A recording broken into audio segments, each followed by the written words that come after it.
It's Tuesday, and you know what that means. It is IndyCar night on iRacing. Hello again, everyone. I am Gary Gotzo. Welcome to P1's Broadcasting signature presentation of Round 10, Week 10. Only got 2 more weeks left in this season after tonight of Season 1 of 2026 of the IndyCar Oval Series Tuesday night top split, coming to you from improper Phoenix Raceway. As always, joining me in the booth, and we'll right away talk about the points, is Luis Gonzalez Nunez. And Luis, we will have the points pop up on the screen here in a graphic supplied by a friend of the program, and we have ourselves still a battle to go. In fact, the points have actually changed since when we captured this graphic, so consider all these numbers unofficial, but still a tight battle. But if with a good strength of field tonight, we're at a 4.9. A good win, a good finish by Clindy, with a bad finish by anyone else in the top 5, and we might have ourselves a tough road to hoe for the remainder of these the bottom 4 in this top 5. Yeah, yesterday, actually, last week, we have a difference between Matt and Clindy, 79 points. Now it's in 120. Now Ty Quilla is in second place on the championship. But yesterday, Matt won the race in 4.0K, and he won 244 points, and Clindy finished second with 233. So today, it could be over the 300 points, because it is 4.9K certain field. So I think the championship is between these 3 guys, but the difference is a lot. It's long. It's not like the same scenario we have last season, but it's still 2 more races, especially this one. 3 more include this. You see the graphic, little cactus next to their name there. Or next to where it says 8 weeks, 8 weeks. That means number of weeks of counting. Little cactus means they've completed already a race this week here at Phoenix. Also joining us is main event. I'm going to call him main event now instead of the lone horseman. But main event, Nick Sudik, joining us for his normal, outside of his pay-per-view appearance here from a week ago. Nick, very tough racetrack. Tough to pass here because everyone's on the throttle so darn much around this place. So you're just going to have to wait for a mistake and use that hybrid. Yeah, thanks, Gary. Yeah, hybrid's going to matter a lot here in this race. We're expecting a lot of grip early. There is a lot of tire fall off towards later in the run. So it's just going to matter how much people are managing those right front tires as we are getting ready to go here, Gary. And we are just moving right through the starting lineup. Clindy on the pole, 188. Getting pretty quickly here, but everyone very evenly matched. Very evenly matched. Caleb Brashear, defending winner, albeit on the legacy version of this track, starting shotgun on the field. We'll see how far he can dig himself out of that hole he's in. As we are getting ready to go green here, almost the entire field separated by 1/10 of a second here on the lap times. And we're into the restart zone, and we are going green here at Phoenix. Wonderful start there from our first 2. And we got side by side, 3rd and 4th place. Got Hunter Smith and Elijah Gilson going at it. That inside line is going to be extremely dominant there into turn 4 through the dog leg. But you can battle back on that high side, so watch for people to kind of hang it out early as those tires are fresh. Audio is very loud here at this cam set. We'll turn it down just a little bit. So it's Clindy with the lead, our defending Indy 500 champion for the Elite Racing League. Hunter Smith is second. Elijah Gilson, one of his best starts here on the top split broadcast, is up to 3rd. Matt Taylor fades to 4th. Seb Alexander in 5th. Trey Shadid in 6th. Casey Povolonis, after a week in Daytona, is in 7th. Indy Kirkenbauer, the prodigy, up to 8th. Ty Quilla 9th. And Trost in 10th. Yeah, you're going to be looking at some of these drivers settling in a little early again. The tire fall off is not intense, but it can matter, especially if we do stay green. Everybody is starting to kind of file in a bit, kind of getting into a groove. So the odds of a yellow flag coming out before the pit stop, quite low. But that pit entry, we'll talk about a little bit later as we get towards halfway through the race. It's very tough. You might want to stay out and wait to see if somebody makes a mistake in case that yellow falls. Ty Quilla around Casey Povolona's up to 7th. Caleb Bashir started shotgun in the field, and he's already using that little bit of what he learned from Legacy Phoenix here at the New Phoenix. And there's a lot of carryover between Legacy and New Phoenix, isn't there, Nick? Yeah, you've got a lot of the same type of strategy with your tools. You're going to use a lot more weight jacket here coming into what is now turn 3, the dog leg here, and into turn 4. And you're going to definitely kind of level it out a bit more as you get to the flat part of the corners, or part of the track in corners 1 and 2. As we are going in, the Luke Mansky driver does complete that another pass on his competition. He is looking strong, but yeah, a lot of different. The biggest difference is grip, and because a lot of the banking, a lot of the new pavement, you got a lot more grip here. With everything that was done a few years ago, the surface in Phoenix was pretty old before that. But if you know the track, you know the track. It's one of, personally, my favorites. Even with the change, it's still near and dear to my heart as an oval. And I know it's definitely a fan favorite in the community.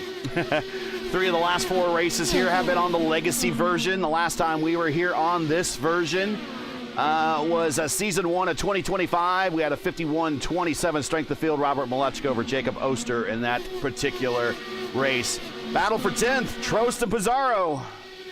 Yeah, it was close. I follow Brandon on the couple laps. He used the high line and the 3 and 4, 1 and 2 low line. But yeah, he's getting close to have a contact. Look at that when Andy and side by side. See, that's another one of those differences though. If Trost held that inside line on the old configuration of the track, unless it was like ice cold, he would have went right up to the wall and probably collected both of them. So you can get away with a little bit more here. There are your track conditions, and it's only 84 degrees on the track temp, Nick, so I don't think there's going to be a lot of tire dag, especially with how hard they are in the power through 3 and 4. They should be scuffing those tires a lot, but at 85 degrees on the temperature on the track tip, there shouldn't be much dag here. No, there's not going to be a lot of dag. You're going to see some fall off right now. But honest to God, you're really not going to see it till, again, late in that run. And it's going to be a balance of, do I push now? Do I wait? Do I try the undercut? Because new tires will make a difference, especially if you can take lighter fuel. But it's not going to matter too much in the long run. They're kind of going to get strung out. You might see some movers and shakers. But pay attention. Once we get around lap 25, lap 30, you're going to see a lot of people floating around 0.3, 0.4 of a second to each other. Meanwhile, back up front, Clindy with the lead, but Matt Taylor has regained those lost spots, and he is back to the attenuator of our pole sitter. It is Taylor in second, Gilson in third. Hunter Smith fades to fourth, and he's now under attack by Seb Alexander, Nick. Seb's looking strong, trying to make a move on the inside here. It's going to depend on how low is he going to pinch him. He pinches him fairly well, gives him some room, but can carry the momentum. You take that exit line, and you have the momentum. You take that exit line out of turn number 4. As long as you're kind of side by side or have a nose together, you're going to be able to make the difference and defend that. Oh. Balance to the inside for the lead. Matt Taylor, the master of Richmond, goes to the point. Not so fast, my friend. Here's Clindy back. I was going to say, that's a risky move because it's going to expose you to not only Clendy on the over-under, but you also are going to have a move set up on the inside there as Gilson looks to P2. Slides up. Ooh, that was close. That was close. But Gilson gets the job done. Riding with Seb Alexander on his outside, that is Hunter Smith, the Elite Racing League's Indy 500 winner, and had a really good race at Richmond, Lewis, until just pit strategy there kind of shuffled him out. Just ahead of them is the Team I5G entry of Matt Taylor, the master of Richmond. And then in front of him, Elijah Gilson having a solid race, Lewis. Yeah, actually, he is the fastest lap, 186.0 flat, basically. So the fastest lap. I think he's good for now with the new tire we have. Caution!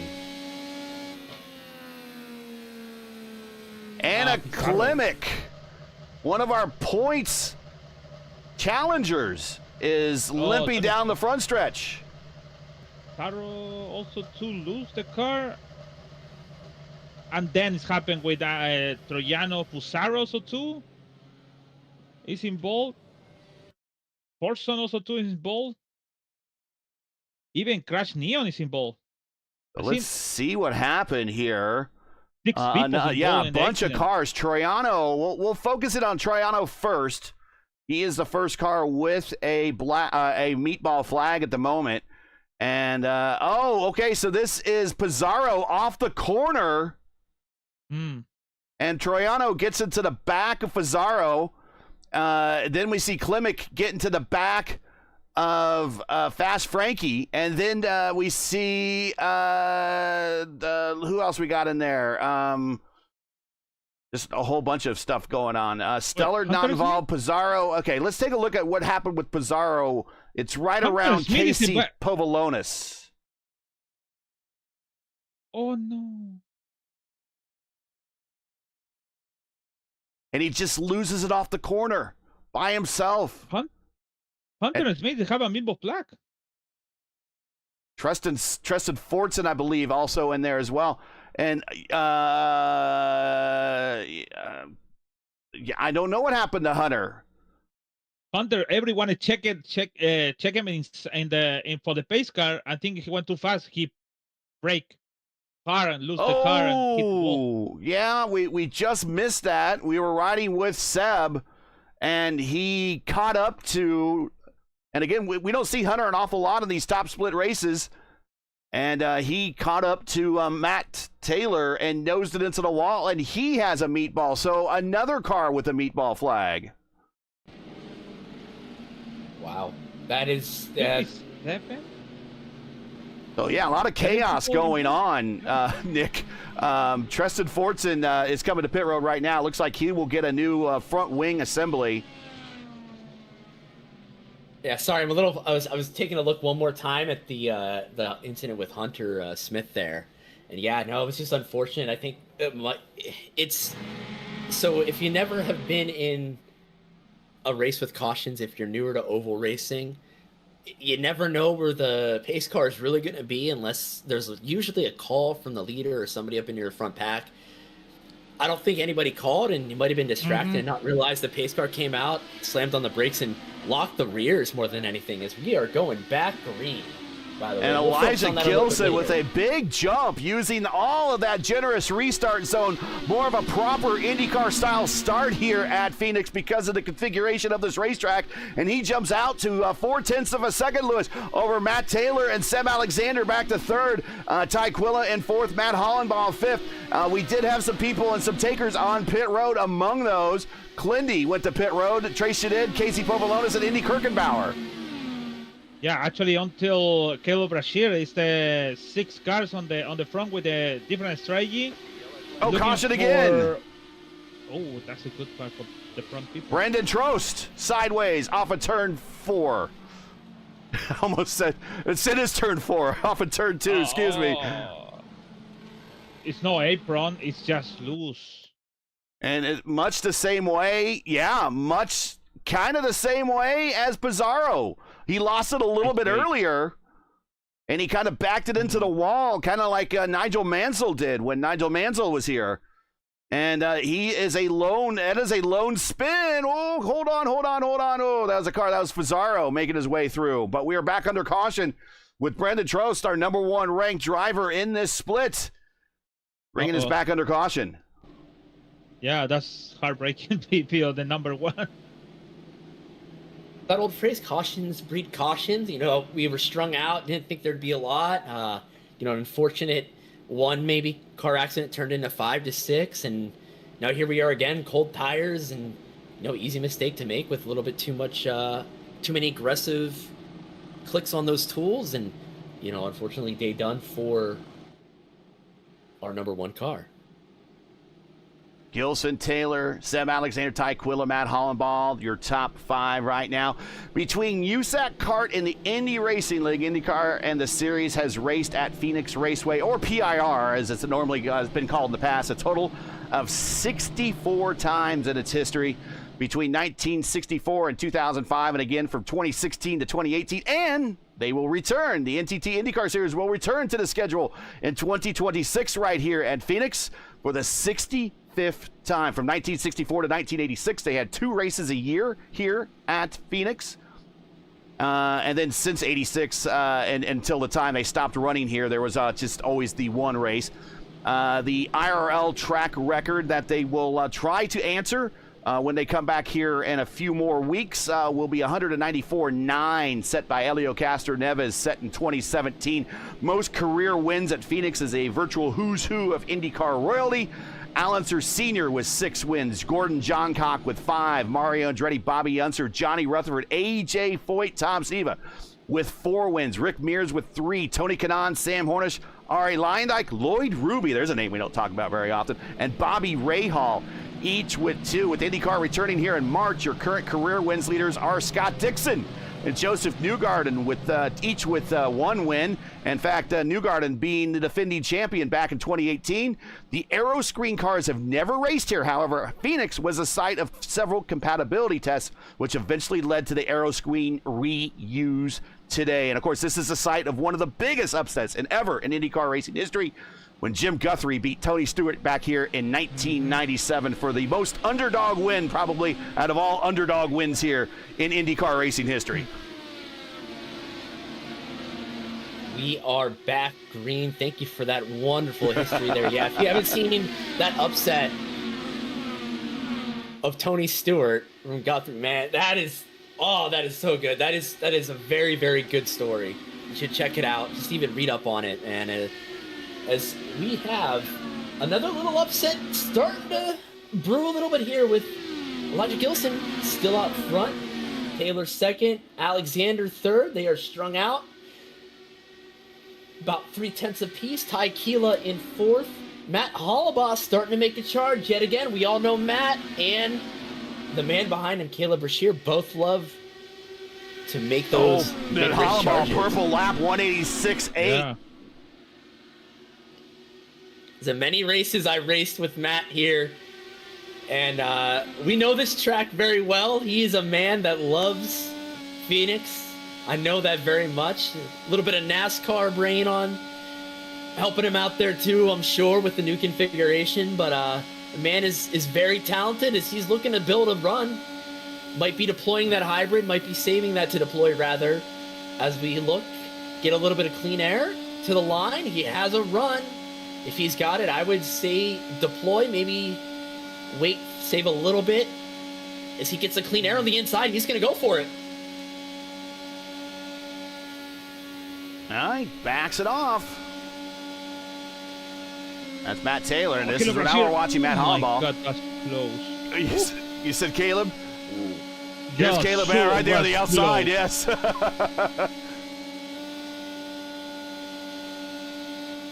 Now side by side, Caleb Brashear into the mix here, as we've got to battle up for the lead now as well. Oh, Caleb about ran out of room. Battle for the lead. Yeah, you were saying that, and I saw Matt Taylor kind of throw a little bit of a move on Elijah Gilson, and Taylor now up front. Gilson's going to be looking maybe to set up a move. About half a lane wide, maybe trying to get a little bit more momentum going here. Into turn number 1, thinks about it, stays high, trying to use that momentum, might use some of that hybrid here on the straightaway. Oh yeah, he's on it. Taylor's responding. Clean air is all the difference, but slower traffic, fortunately, in the front of them right there, and tucks back in. And here is Seb Alexander. Seb Alexander is going to be very opportunistic right here to the inside for Seb. See, that's one thing that I don't think we really touched upon in pre-race, but it is definitely demonstrating now, is if you throw that move, it's very hard to pass, like we said, but if you throw that move in and you don't hit it just right, and you don't make that clear, those behind you, especially early and mid-run, are going to be right there and be able to kind of counter that move and make you drop back 1, 2, maybe even 3 spots.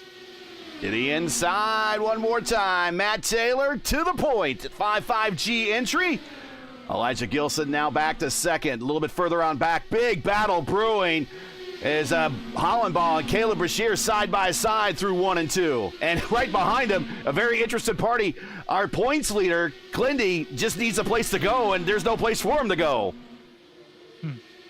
No, right now, these cars are going too fast to be able to make a move 3 wide. I wouldn't dare try to do 3 wide here until late in the race if you're really desperate. Just the way the corners kind of narrow up, because you're carrying so much speed.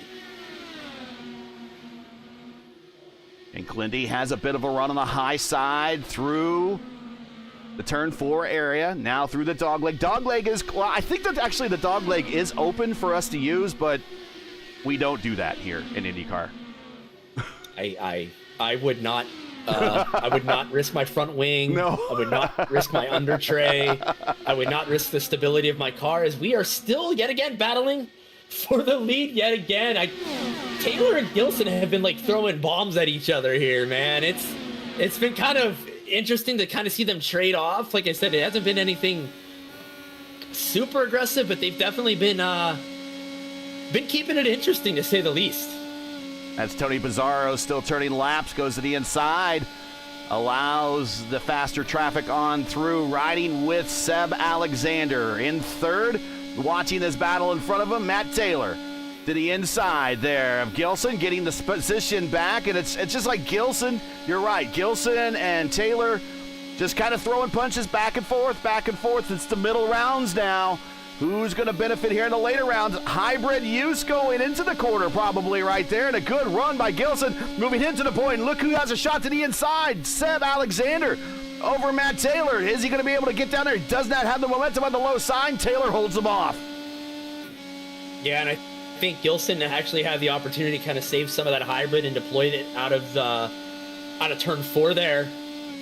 But that momentum, again, that draft is so strong, and if you deploy the hybrid with the draft, it is so powerful because of the amount of downforce that we're running there, and you see Taylor just swing by again. But I tell you what, if these two keep trading like this, it's going to take a miracle for anybody besides Seb Alexander to make a pass on them, as we got lap traffic ahead yet again. That is Fazaro. Hot Fuzz trying to stay on the high side. Gilson on by on the low side. Here comes Seb Alexander. Clindy is by Brashear and Hollenbaugh. Move Clindy now up to 5th. And now he needs to get by the lap traffic, and he now will approach his teammate, Ty Quilla, and we'll see how hard those two race each other, considering they're both on different strategies. And Hollenbaugh into the wall. It's Jose Fusaro, I said. It's not Pizarro. It's Jose Fusaro. Let's see what happened. We are not under caution. And this happened just off of turn 4. Fusaro up high. Indy Kirkenbauer just behind it. And oh, weird. I wonder Matt just caught him in the wrong spot and netcode took over, Lewis? I think, well, all the confusion between the left past all these faster car and Fusaro that have no space to go in, and I think Matt Hollywood tried to go in for outside, and yeah, I think a bad call. All right, Nick, you're Clindy. You're coming up to your teammate who is now second in the series points championship. You're both teammates. You now know that one of your chief competitions already out for today. That's in the form of Klimek. You got another one that just retired. That's in the form of Hollenbaugh. How do you play this, racing a teammate now for possible big points here in the closing late rounds of a season? So it's funny that I think I see what you're leading on here. So Kevin Burrell and myself actually were in a title hunt, and we were in a very, very similar position, kind of racing side by side to each other. You're still going to race them hard, because if you slow down just a little bit, if you give any room, that's going to throw you off. Think of Ayrton Senna crashing when he had to slow down the pace at Monaco, okay? Same idea. You don't want to ever take anybody out of their groove. But at the same time, what's rule number 1 of racing? Never wreck your teammate. That's right. So you want to give maybe 98, 99%. As opposed to 100, especially when around your teammate. But you always want to protect your teammate at all costs and never endanger them. So they're still going to push, though. They're still absolutely going to push. Look at the shot out of the gearbox of Clindy. That is Caleb Bashir haunting him all over the place as he goes to the high side at the start-finish line. Man, Caleb has been just lurking, slowly picking off drivers left and right. And you know what I will say about Bashir? He's been very, very choice with his maneuvers. He hasn't been putting any extra tire dag. I know there's not going to be a lot, but it's going to pay off as we get late in this run where we are now. But he's just been being smart and not losing time. Oh, and I think I hear an extra voice from the infield care center. Matt Hollenball joins us. Matt, netcode and catching him at the wrong spot. Well, what happened? I wouldn't even really call it netcode. I just made a wrong decision. It's not Fusaro's fault that I ran into the back of him. Yeah. Unfortunate, but these things happen with close racing like this. How was the racing out there? I mean, you were doing pretty good. You seem to have a pretty good feel of it, but you decided not to stop. When do you think that this group of 5 up at the front, that's Taylor Gilson, Alexander Quilla, and Brashear, all are going to have to stop?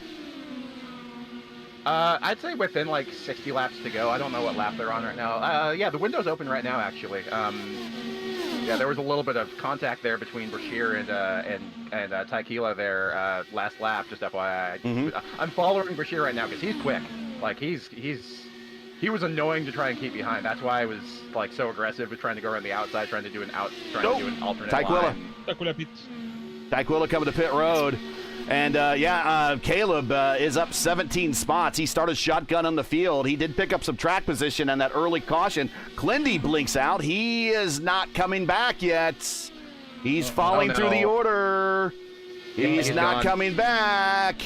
Before this race, he was having some power issues at his house where he, there was some kind of breaker fault, and he reset it before the race. He was going to try and he's back. He's back now. But yeah, he was having power issues at home. It looks like that's not the case right now.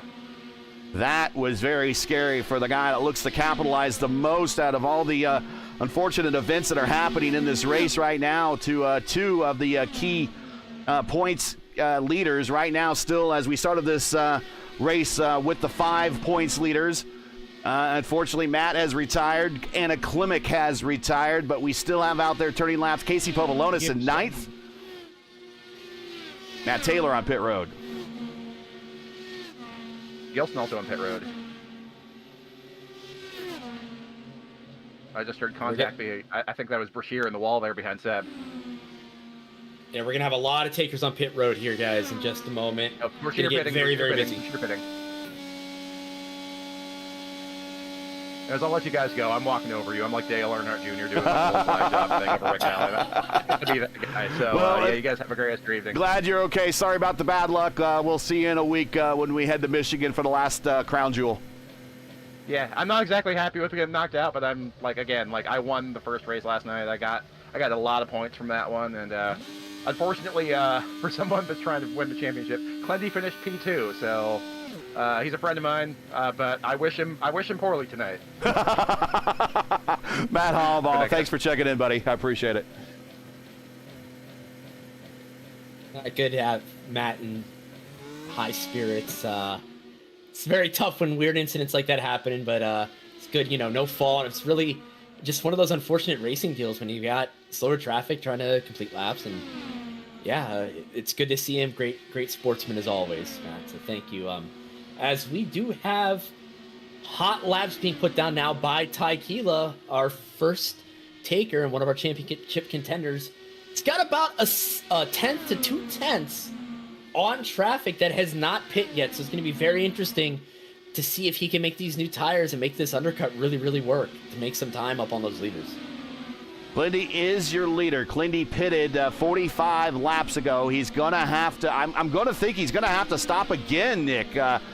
I'm not sure why he pitted when he did, when he was up front at a track position. Here goes Indy Kirkenbauer to the inside. The prodigy, the Indy NXT or the Indy Next champion from a season ago on the oval side of things is now fighting for the lead here, Lewis.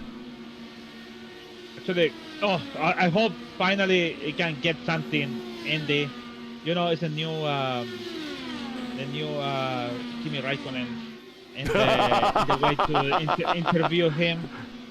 But to be honest, I hope they have the good result today. But like you said, maybe they need to come into the pit. If we don't have a yellow in the last 10 more laps, maybe they can save it to come into the end. But it is. Here it is. Here is Clindy. And I was just getting ready to ask you, Nick, do you think they all have to stop again? And I was thinking they had to. We're doing 110 laps tonight. That is 10 more than we did in the last time we raced here. We did 110 in Season 4 2025. We did 100 laps in Season 4. Season 2 of 2025, we did 110. Then we did 100 again back at this exact scan of the track in Season 1 of 2025. And then in Season 2 of 2024, we went back to Legacy and only did 95. It's kind of all over the place, Nick. Yeah, it's really fun at the sweet spot for each race. I think 110 is a pretty good distance. Those 90, 95 laps, too short. It's literally just one stop. Just undercut usually works if it's cold conditions. But yeah, no, it's going to be very interesting to see Kyle kind of work his way through the field here now. One of the later pit takers here. I think the only other big contender we have is Indy that's still on the track at the moment. But those tires are going to be making a huge difference. Brashear picked off Ty while we were kind of focusing in on the battle here between Kyle and Indy, and he's coming like super quick here. Kirkenbauer is the leader. He is now 52 laps into his current stint. Fast Frankie Gwynn right behind him. Frankie is 52 laps into his stint as well. Trey Shadid, 52. Casey Povalonis, 52. Antonio Estrada El Patron, the boss, he is in P5. He is 52 laps in. So those top... Alex Gibson, man, in the 3Y with Clendy, I think was Quila also 2 in the 3Y and Tron 3 and 4.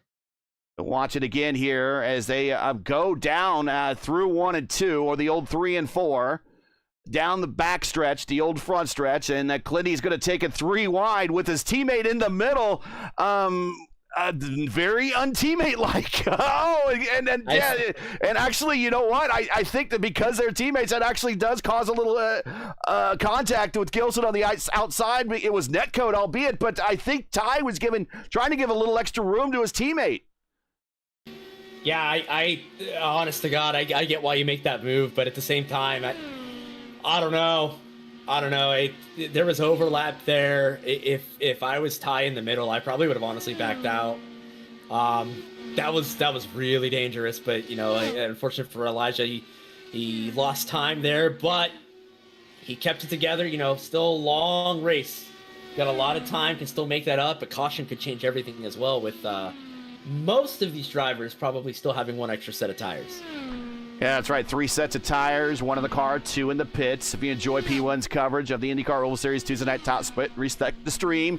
Please do us a solid. Make sure you support us by subscribing. And while you're at it, don't forget to smash like and click the bell so you don't miss out on future P1 iRacing broadcasts. This is the 51st time that Phoenix Raceway has been on the schedule throughout the Indy Fixed and Indy Oval lineage. One of the most visited tracks on the service. And currently, Indy Kirkenbauer is your leader. We suspect that all these drivers will have to come to pit road relatively soon for their next round of pit stops. Kirkenbauer, Gwynn, Shadid, Povalonis, Estrada, all into the 58s. Top 10, John Stellard, Mr. Top 10. John Stellard is in the top 10 right now again, and he's looking at a pretty good run here, but he might have to stop one more time, Nick. Yeah, these drivers, they'll have to stop, but they are saving massive fuel as we're going to have Frankie in right now. Tony Estrada is in. Yeah, I was going to say he's going in with Estrada as well, so they're bailing. But I think if you're out there still, you just run to the end. You hope for that caution, you run it to the end. Oh, Indy Kirkenbauer with a very aggressive entry on the pit road. He makes it, but barely. He almost got the attenuator. Trey Shadid coming to pit road. Casey Povalonis staying out. John Stellard staying out. Go ahead, and Lewis. Brashear, Clendy, and 7 battle for maybe the last step of the podium, maybe it could be, or top 5, maybe. I don't know. I think Trey Shadid is going to still have to stop. He's on pit road right now, so the lead's just in front of him. That's Matt Taylor.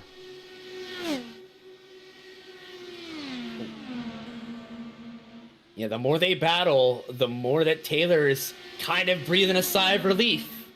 He's got probably one of the largest gaps that the lead has had so far. Oh man, Glendy looked into the inside of Seb, but cannot keep the momentum going on. Seb's looking very strong in that middle lane there through 1 and 2. Riding with Caleb Brashear. You can join him Thursday night on the channel when the AMA returns Thursday night for their Grand National Series at Atlanta. Him and Murph will be on the call. He is currently riding 4th right now on the racetrack. Just ahead of him is Clendy, our series points leader. Seb Alexander, the defending series champion, and Matt Taylor looking for a win outside of the Richmond Raceway. Matt's had a great year and a half so far. He's definitely he's always been a great driver, but he's definitely come alive yet again. Had almost a resurgence over the last couple months here, and yeah, he is pulling a little bit larger of a gap. Got a 1/10 of a second on Seb and Clendy as they are battling still right behind him. And Seb and Clendy, they are technical teammates. They are working together. I got to wonder how long they're going to work together here as they're kind of holding each other up. Now 6/10 up to Taylor as they go into turns 1 and 2. Look at him, 185, 186 miles per hour going into the corner, and Clendy clears him and slides up in front of him, coming off the corner down the backstretch.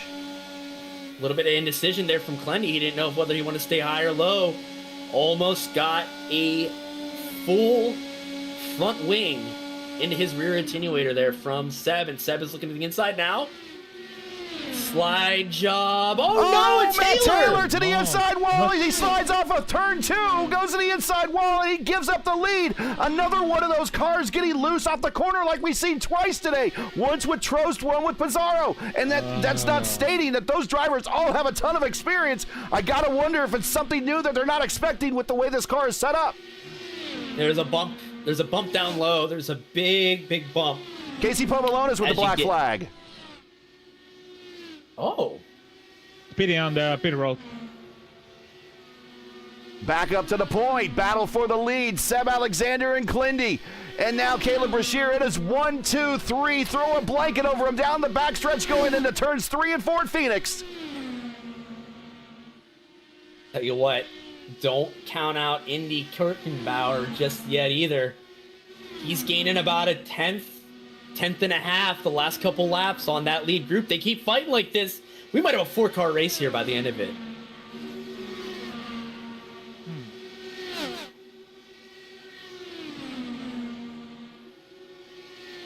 We didn't see what happened with Matt. We'll watch this again. We'll go back in time and see what happened, and see if we can see.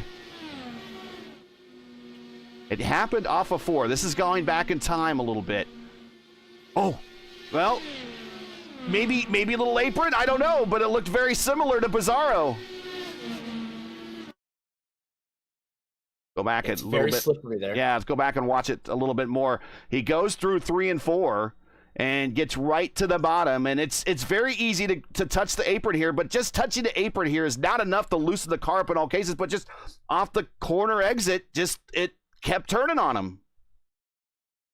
Yeah, I mean, if you load up that car right, remember, we're low fuel, so we got a little bit higher ride height in the back. It's going to want to swing that rear around a little bit easier. It's going to free it up a little bit more, and you put a little too much load into that tire on a flat corner like that, on that right rear, it's not good, and unfortunately, he kind of found the limit there, it looks like, and he's still in it, still running pretty strong in the top 5, but I know Matt was on for possibly a win today. Speaking of win, we have a battle for second. It's Caleb Contact, and it sends Seb Alexander into the wall, and we're under caution. Oh my goodness, you saw it right there. And again, they're coming through And it just the dirty air from Clindy causes Caleb to go up the racetrack, and he puts Seb into the wall at the start-finish line, and we are under caution here at Phoenix with 15 to go. Once again, if you're just joining us, this is P1's coverage of round 10 of 12 of the IndyCar Oval Series Tuesday night top split, coming to you from improper Phoenix Raceway, where currently Clindy leads with 15 to go as we are under caution for about the third time today. Make sure to smash that like button, subscribe to the channel so you don't miss out on the next race, and also don't forget your commentary team by sending a donation via our GoFundMe campaign. Link is pinned in chat, and we certainly would appreciate it as cars have come to a stop on the racetrack. And now we see cars coming to pit road. Clindy staying out. Oh, actually, no, Clindy coming to pit road. He is going to go for that last set of tires. Don't know why Andy stay out. I don't stay out, man. He have a new tires. It should be outside, and maybe what if win the race, but he decided to stay coming in. Well, that's going to turn the lead over to Fast Frankie, Nick, and Hot Fuzz is going to get the wave around. But Fast Frankie, who stopped only 15 laps ago and should be good to go, is going to inherit the lead. And top 10, John Stellard is now second. Oh man, I'm just thinking about this. So yeah, Frank's tires, 15 laps. Stellard's 13. Stellard's coming in. No, he pump fakes. Out. It's the right move. It is the right move. It is the right move. You gotta do something. You're gonna have to. It chokes us up. Yeah, seriously. As I take a drink of my nondescript cola right here. I always said you come here to play, and this is a good gamble for John. It doesn't matter if you're not regular over here, but I think you have a good chance. That's what I said. Andy, I don't know why he coming in. It could be the leader with all of these cars from. They have 5 cars and to cap until coming Clindy. So yeah, man, so bad decision there. Real quick before we go green here, because we can go green at any time. I do want to point out it takes about 2 to 3, sometimes even 4 laps to really get these up to temperature. These cars up front, Trace, Estrada, Stellar, they are all gonna have tires that are up to temperature. So if you're gonna go, I would go early. I was getting ready to ask you, do you go now or do you wait? I would be with you. I would go as soon as I possibly could. Frankie's making him wait. Now he goes. Oh, what? Caught them all out. Oh, he caught them all out. Now Clindy working on Antonio. One of his teammates goes to the inside. Next for him is Trace in for third. This is the battle for fourth as Clindy gets on by.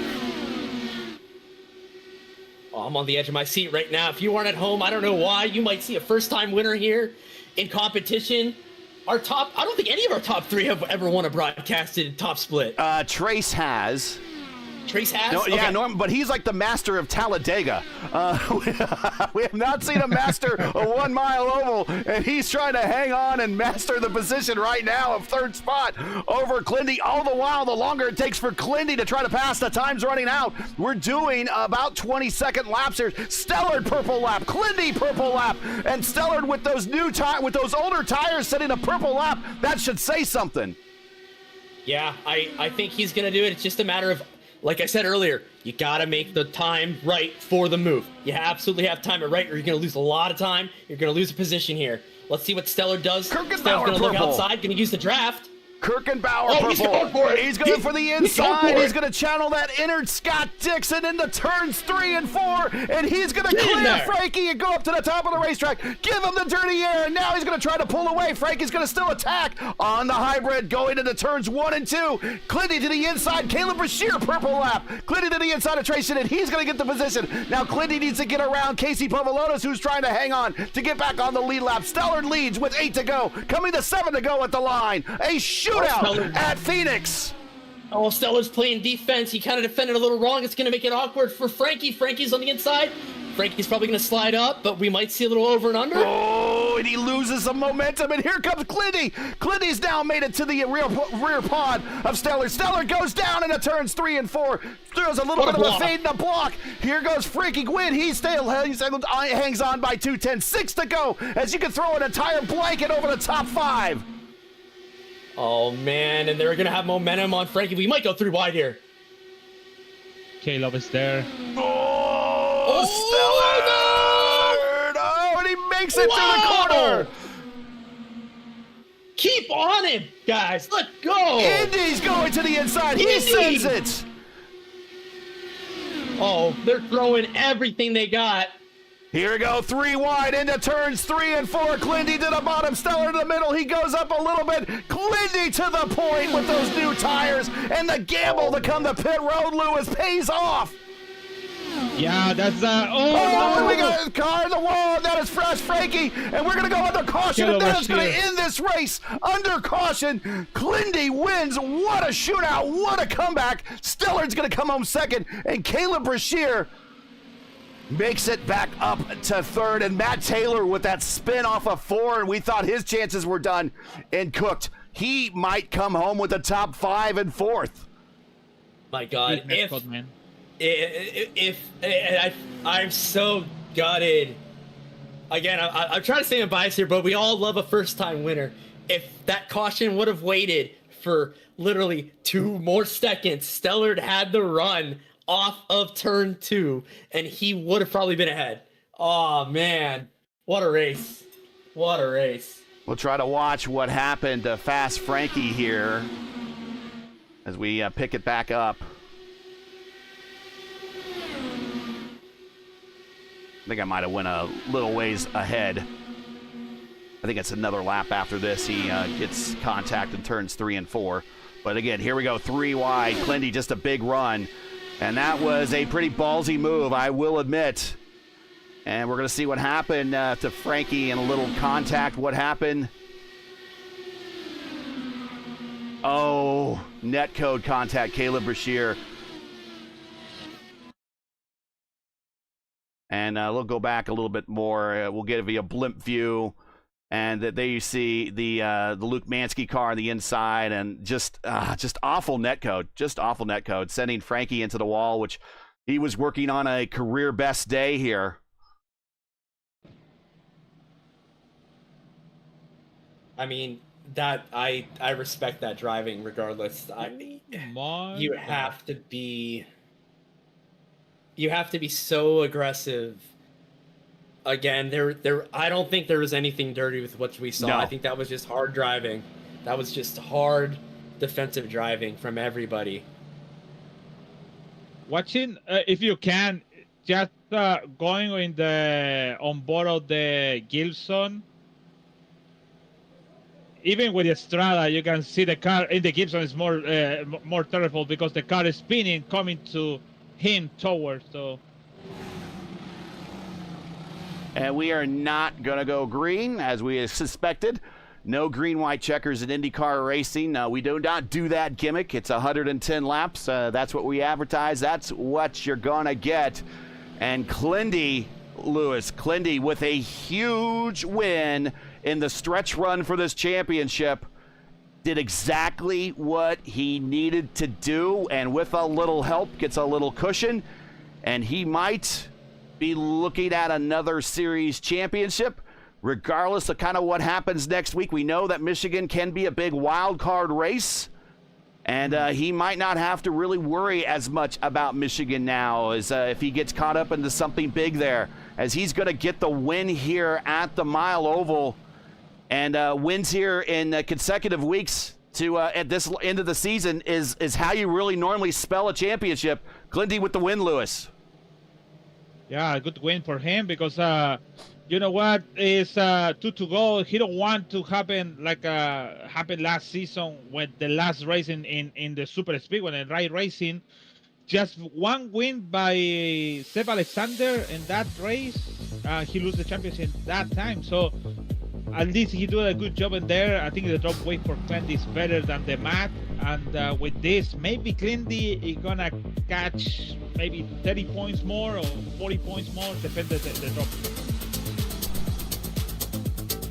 Lindy with a bit of a victory lap with his teammate riding a 6.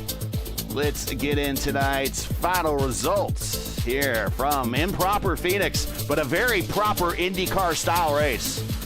Clindy with the win. John Stellard, best career finish in the top 10 or in the top split broadcast, and I don't know if we call him Mr. Top 10. Maybe we call him Primetime John Stellard, because he races when we go live.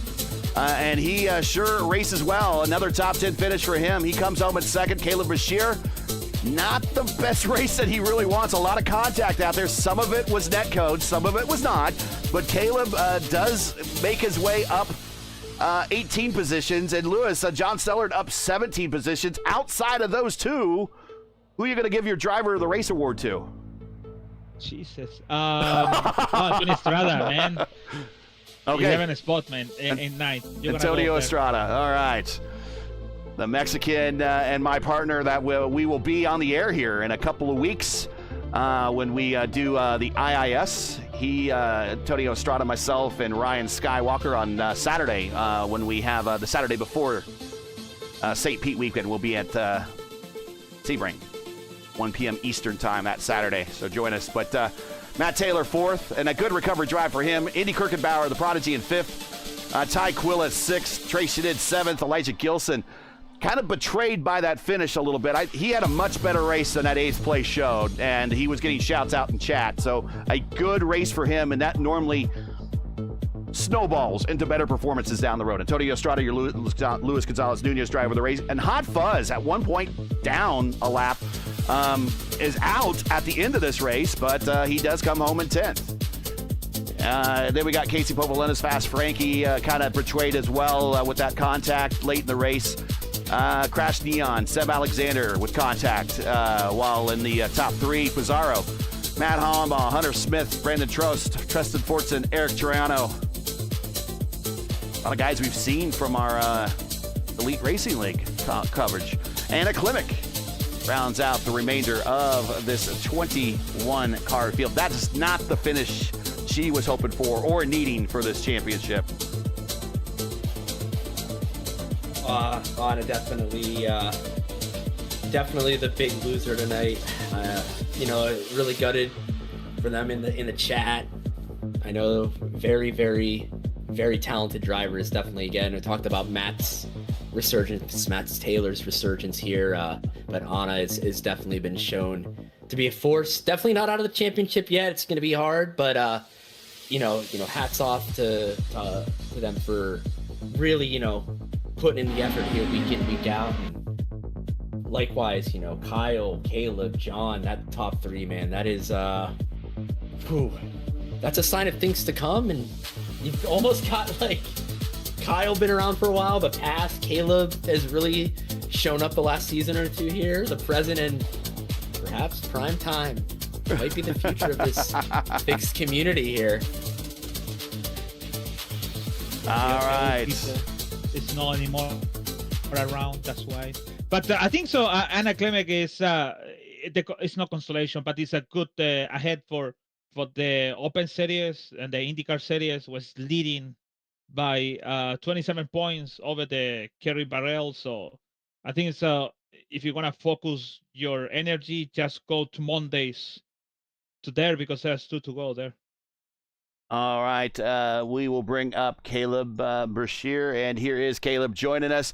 Kind of a little bit of a good roll here at Phoenix, but a little bit of contact out there, kind of a hit and miss day, literally, for you, Caleb. Started dead last on the field and worked your way up to a 3rd there, and maybe could have got a little bit higher if we finished on the green, but 3rd place was the best you could do. Talk about the race. A little bit of elbows out here at this place. Yeah, I just was fucking stupid, or sorry, but wow, we're beep, beep, coming beep, into beep. We're already swearing. Let me restart. Let me restart.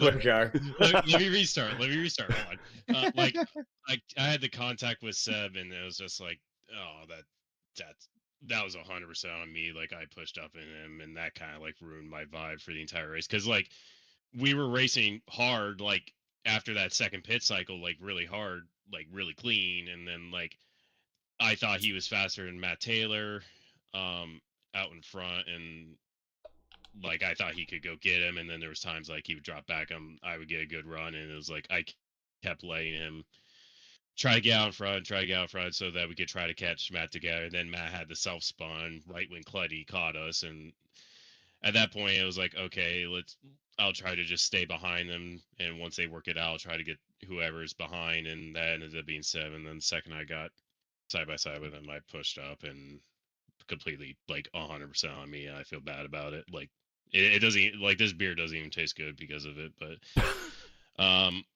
But the race up until then, like, I had terrible qualifying. I hit the wall on my second lap, so that kind of sucked. So the entire race, I was just driving angrily, and I was just like trying to progress as much as possible. And I think we chose the right strategy on that initial caution. That first one, like 30 laps, or no, it was like 19 laps in. Yeah.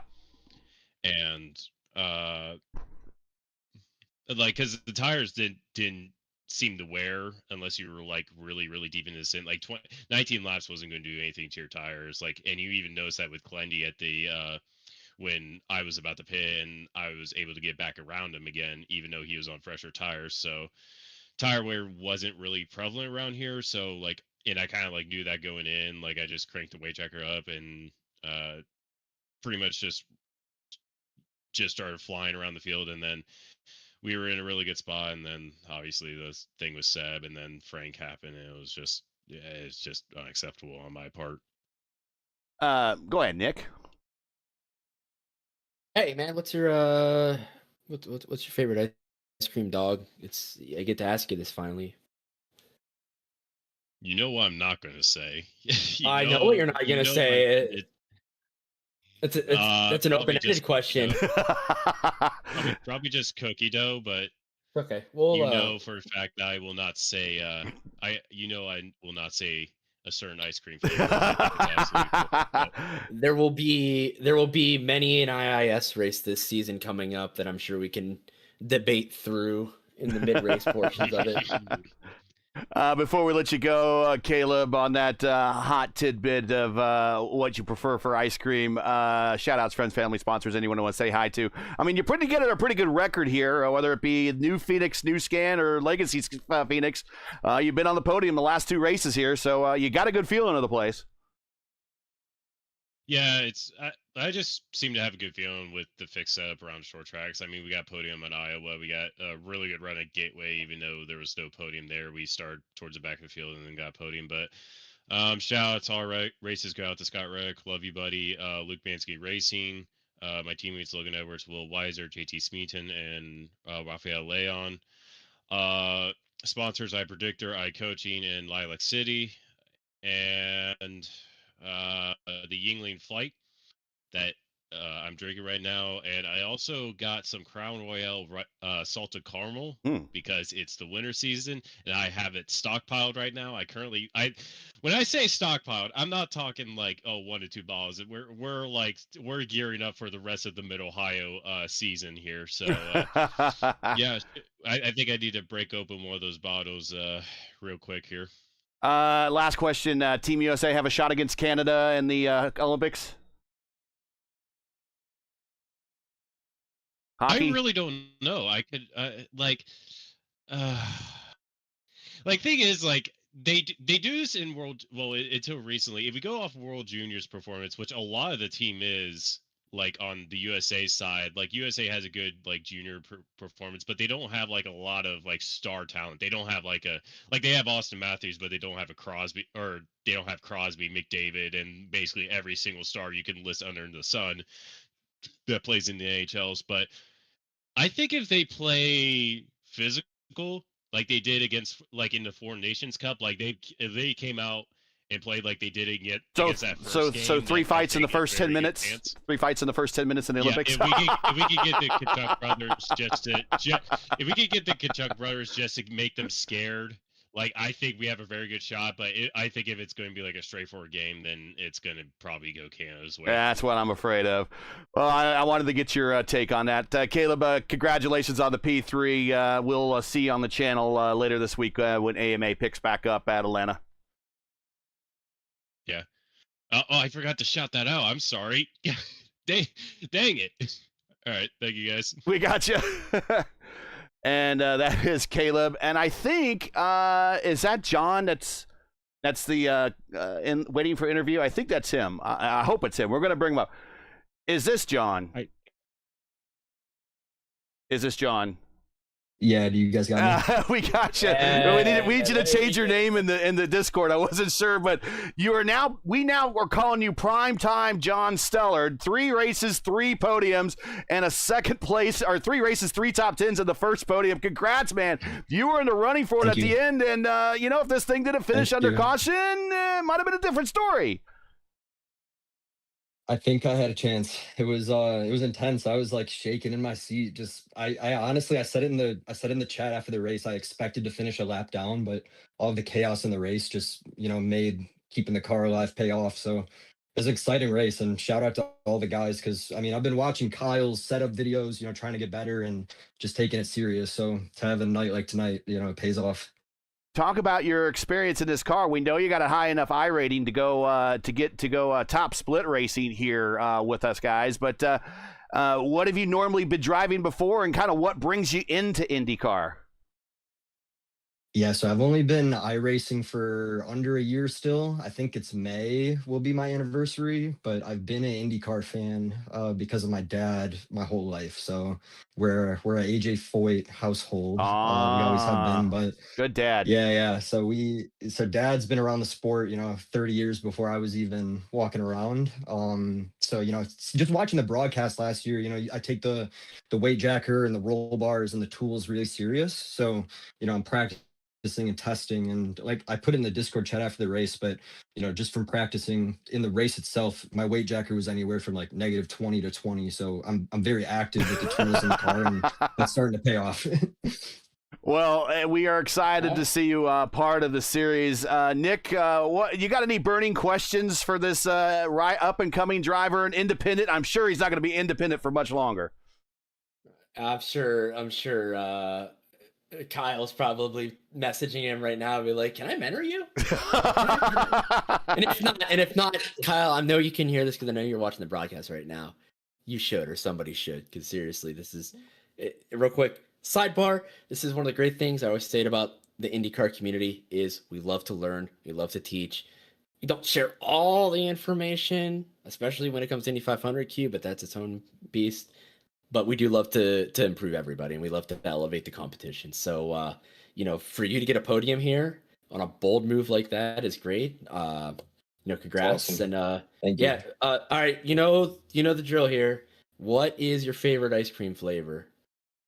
Ooh, I am a mint chocolate chip guy. That's what I'm talking about. I'm not gonna say it's my favorite, but I'll say I'm gonna cast my vote. It's good, not bad. I've always been cookie dough though. Vanilla bean cookie dough type. Okay. Yeah. Okay. Also, Right, so just real quick, bean. you guys mentioned Kyle without knowing it. He's already mentored me because, as I mentioned, I've been watching the track guides. I know the weight of the car, and with the 10U weight around in the hybrid, things have changed a little, but that's been my starting spot every week. Like, this is my first week at Phoenix. I've never raced here, so this is brand new, and it's been very helpful. So I appreciate everybody in the community who's putting that info out there, and just being a good racer.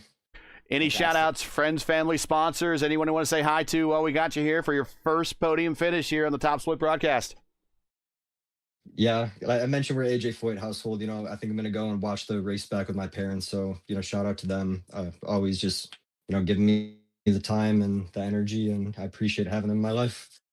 AJ Foyt won at Phoenix 4 times in the past, and I don't know if you're going to be finding very many of those races. They're probably more back in the USAC era, but maybe you could dig up some of them on YouTube and watch those with them as well. But Super Tex, a legend in his own right, and I like the fact that you're rocking the Scott Dixon livery, because I think it's going to be Scott that eventually beats his win record. If he can put together another string of 9 or so wins, he'll beat EJ eventually. But I think you're onto something there with that Target Chip Ganassi livery.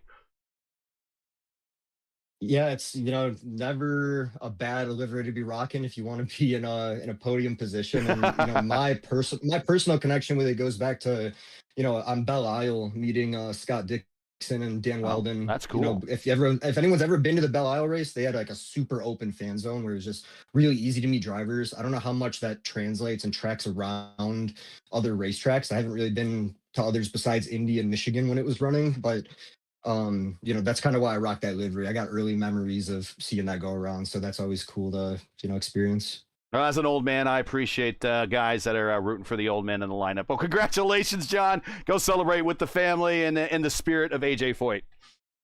Thank you. And that is John Stellar. Primetime John Stellar now. We'll bring up Clindy, and here he is, and here is Clindy arming the competition now, we hear.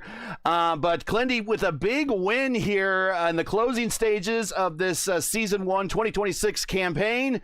And it's looking more and more like this might be your championship, but we don't want to count our chickens before they hatch. A lot can happen next week at Michigan, but it's got to feel pretty good with the way that you came to pit road. We were not convinced that was the right call, but it really paid off for you. On a short track. Yes. I'm not a downforce merchant. Well, talk about what was the impetus of making that call coming to pit road, because we thought the call was go for track position. No, absolutely not. So the tire wear is minimal, but matters a ton. Like if you can roll an extra quarter, 3/4, or whole mile an hour through the turn, you carry that all the way around the track, right? That's like a 1/10.5, 2/10, right, on fresh tires versus worn in tires.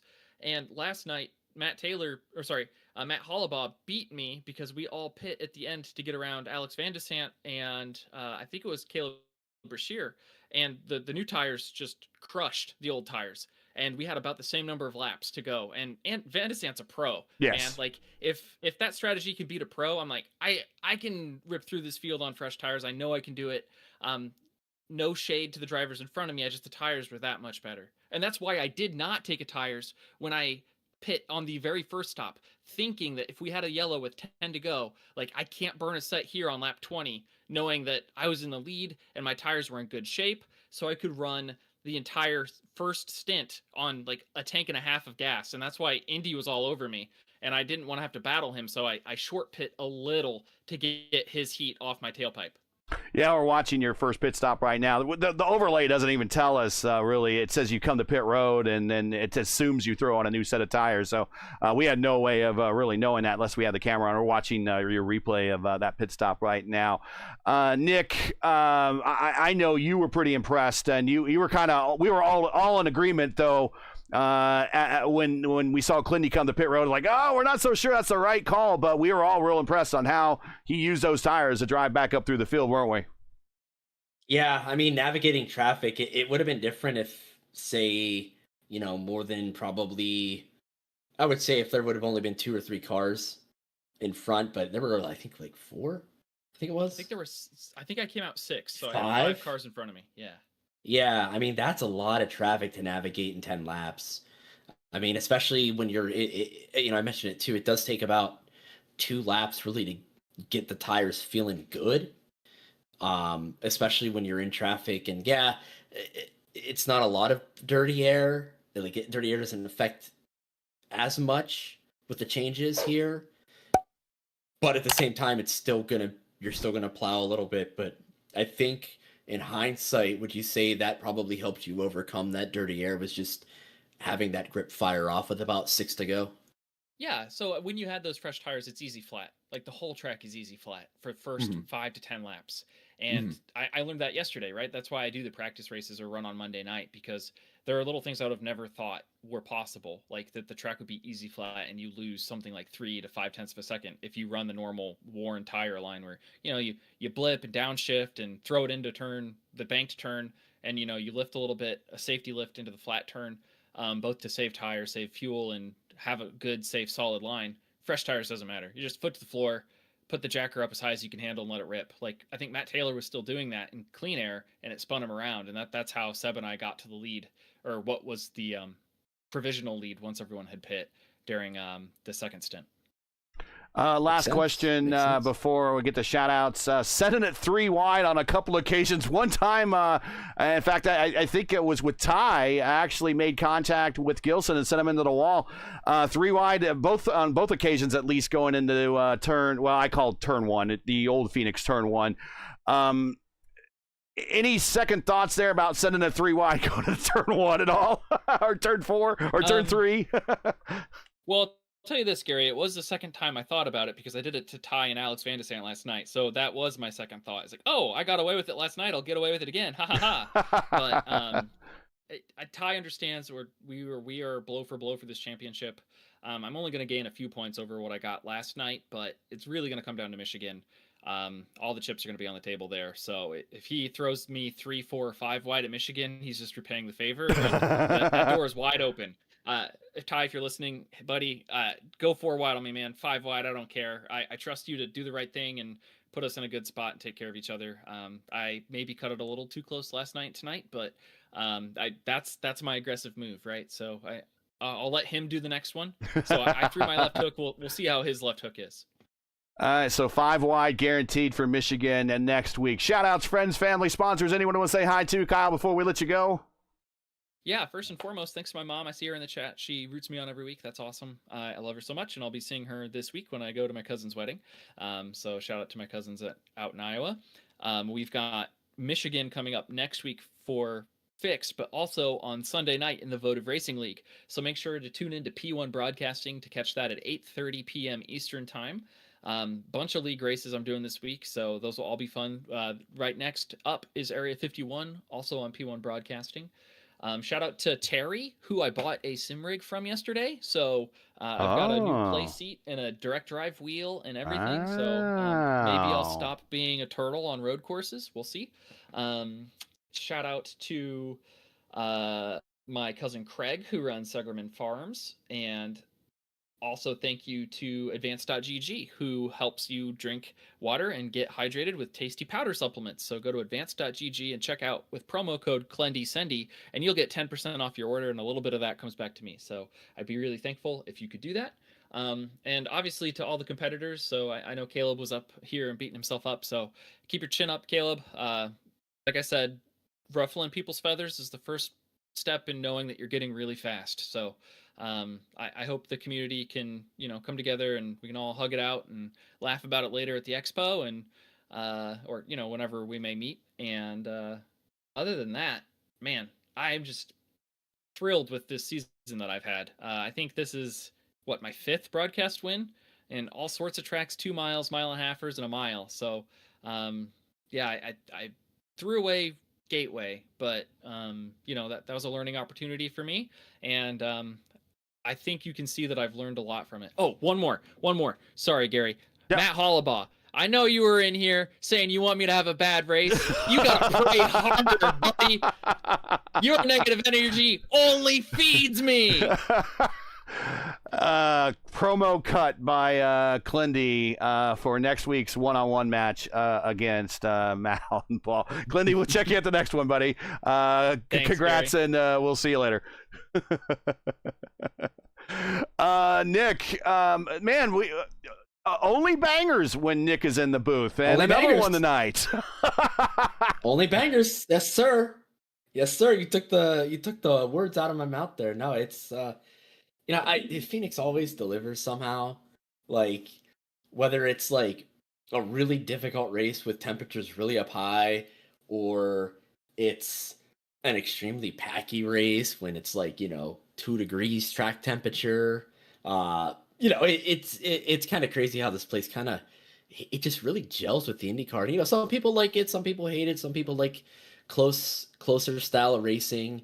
But I mean, if anything, it showed you with not only Kyle cutting through the field there in 6-7 laps there once his tires fired off, but the opposite end too with Stellar, being able to play the strategy game and really take a gamble and it paying off for him in the end. And I like I said, I think it was gonna be a fight there if we stayed green. And and the other thing to touch upon too, and to kind of wrap it all up is incidents happen. There was some carnage early on, and I've had my share of incidents that may or may not, have happened in the past with, drivers and whatnot. But, you get frustrated in the moment and you just don't make it personal, and I think that's something that the community is getting really good at, is just not dragging people. It's one thing to be upset, and even, like last night in Open, if anybody watched that, getting taken out lap one or taken out of contention, it doesn't matter. A contention for the lead, it doesn't matter. But it's being able to talk it out and move on and just keep on building and not cut people down. And I think we saw a lot of that. Heel promo aside from Clendy, it's good, and the community and this car is in a wonderful spot, and it's great to see new faces around. And yeah, no, this is definitely going on the all-timer playlist. That's for sure, the greatest hits. And I think our call on the last 10 laps there is really going to cement that. Yeah, if someone wants to send that in to iRacing, and every race that's 4.9K or higher goes on to a special playlist that we have on the channel, the best of. I wanted to make it all 5K, but the 4.9s are close enough, Lewis, and they're rare enough in their own right. Lewis, I guess to close it out with you, the championship not quite belonging to Clendy, but I think you said it before. You could smell the meat cooking type thing with Clendy. That the meat's cooking, and it's almost cooked. And we got one big race left at Michigan where we know it's going to be 5K. Everybody's going to show up for that one. Even maybe some of the guys that are racing the Pro Series, they're going to want to show up for that one too. Everyone gets up on the wheel for Michigan. We'll have that one, and then we're going to wrap it up at Legacy, Texas for the championship. But Clendy's got to be, as you said in the past before, kind of smelling the meat. Yeah, actually, the points is updated, and Clendy won 50 points, 52 points because he won today. Now, the difference between Taquila and Clendy is 138 points, and Clendy and Matt is 172 points now. So to be honest, like I just said, it's ready cooked, it's ready smoking. The meat is already there. You just need to take it off and resting, and then on the end just serving to on the table and just eat it, because I think the title for Clendy is after Michigan is gonna be good to go for him. So pretty good job. And there I thought it's gonna be tough to pass all of them on Clendy, but he did a good job to just send it, and did a good job in that and take the victory. So unfortunately for Matt, it is what it is. And Clendy, I think, like I said, he have a good drop weeks, and that's make him to be the leader with 2 to go. So yep, nothing more to say. See you next week in Michigan, and see you on this Sunday at 8 p.m. from Michigan again for the 40th Indy Oval Series round 3. It's gonna be. Yep, that is next time you'll hear all of us. Will be round 3 at Michigan, 8 p.m. Eastern time for votive on Sunday the 22nd. And it's going to be a good preview and a good warm-up. And that's going to be a 300-miler, too. Keep in mind that these races we have here in the Oval Series are sprint races, so not a lot of chance for strategy to unfold, but 300 miles will be ahead of us at votive on the 22nd this Sunday. That's going to do it for tonight. Once again, your podium here from Phoenix Raceway. Clendy with another win, and he's not a downforce merchant, as he says, although he used a lot of downforce today and fresh tires to go from mid-pack in the top 10 to the lead in the closing laps. John Stellard, best career finish here on the Top Split broadcast, comes home second. Caleb Brashear, a little bit of side checking today for the hockey player turned race car driver, and he comes home in third here tonight. Join us again next week for round 11, week 11, the penultimate round of season 1 of 2026 of the iRacing IndyCar Oval Series. Tuesday night, Top Split. The team's drivers head to our final Triple Crown race of the season. Triple Crown Jewel That would be Michigan International Raceway, Michigan International Speedway, excuse me. Coverage begins around 7:15 p.m. Eastern Time. Again, that's 7:15 p.m. Eastern. Remember, as always, for the correct time in your area, you can find everything right here at YouTube at youtube.com/@P1 Broadcasting. Hey, we love bringing these races to you, but not easy. Require time and money to produce. If you share our passion for the sport of IndyCar and enjoyed our coverage of the IndyCar Oval Series Tuesday night top split, please take time to visit our GoFundMe page. The link is in the description. It's also pinned in chat. And donate to our 2026 broadcast fund. We realize times are tough, so any contribution would be greatly appreciated. We thank you for watching and make us a part of your Tuesday evenings each and every week. Now, as you know, the YouTube algorithm game is not an easy one, so please help support P1 with the weekly grind. Leave a comment below. Let us know what you thought of tonight's race. If you thought it was exciting, then make sure you support us by smashing like in the video. And if you're new, click subscribe. And while you're at it, the bell for weekly reminders to mess it up P1's other iRacing programming, including right now, the iRacing Indy Next Oval Series is currently underway at Worldwide Technology Raceway Gateway. And then follow that, if you stick around, by round 5 of season 20 of the longest running IndyCar leagues on all of iRacing is the Area 51 IndyCar Series as they tackle Kentucky. So you'll find the Indy Next stream live on our channel's main page right now, or just stand by and be redirected if you have autoplay enabled at the completion of this stream. Promotional consideration paid for by the following: Simrat Market, your go-to source for iRacing paint templates and broadcast resources. From clean base liveries to pro-level design assets, Simrat Market is everything you need to build your brand on track. Visit simratmarket.com.